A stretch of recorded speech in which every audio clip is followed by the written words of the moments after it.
That's now we split up our vacations. We usually do this summer we did half Airbnb and half camping because I'm more of an Airbnb person and he works really hard, so he likes to reward himself by sleeping in the dirt.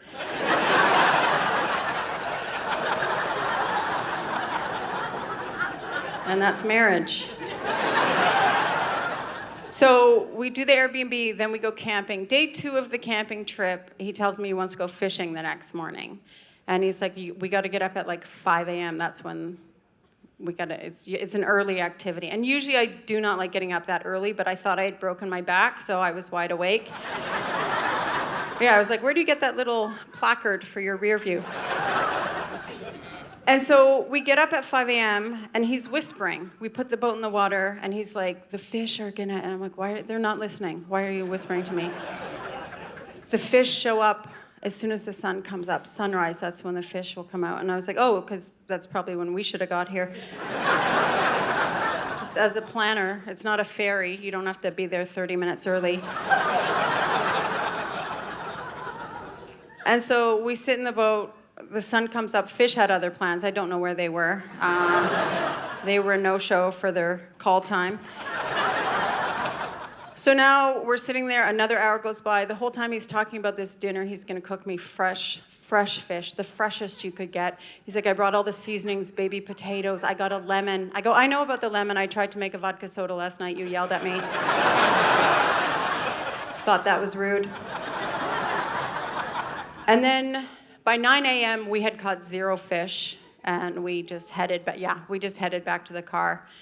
And we had to carry the boat above our heads. And I don't know if you've ever carried something really heavy with your spouse. It'll make you appreciate a sharp knife. Yeah. And we were 12 steps into that journey back to the truck when I suddenly got really angry about something that happened a year ago. Yeah, and that's my right as a wife. If I have to remember all the birthdays and the passwords, I'm remembering fucking everything.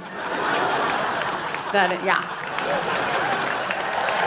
Thank you for taking my side on this. So we get the boat on the truck. I'm a little quiet. He can tell something's wrong, but he's like, all that's happened is this fishing thing. I don't understand. And he's like, what's wrong? And I go, do you remember New York? He's like, the city? I'm like, our trip to New York. Last year, I looked up a restaurant I really wanted to eat at, and you refused. We got there was 8 people in line, and you refused to get in line. And you said, I don't wait for food.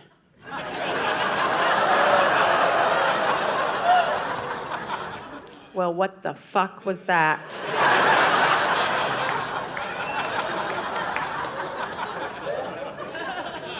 And he's like, yeah, I didn't want to line up. I didn't know how long we'd be in line. I go, probably not 4 hours.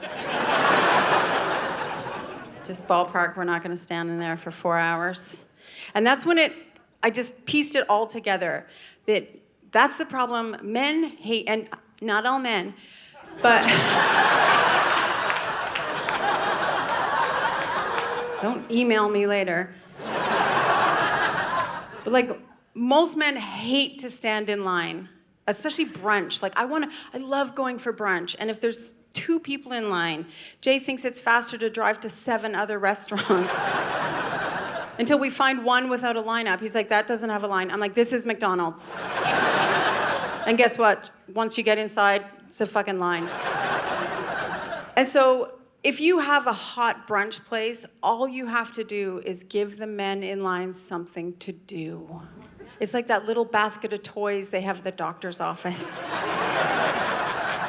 Right? You just have the host walk out and go, I'm so sorry, it's gonna be 20, 25-minute wait, but also, I can't get the lid off this pickle jar. And then you just watch as that man's face lights up. He's just trying the pickle jar, and then every other man in line is like,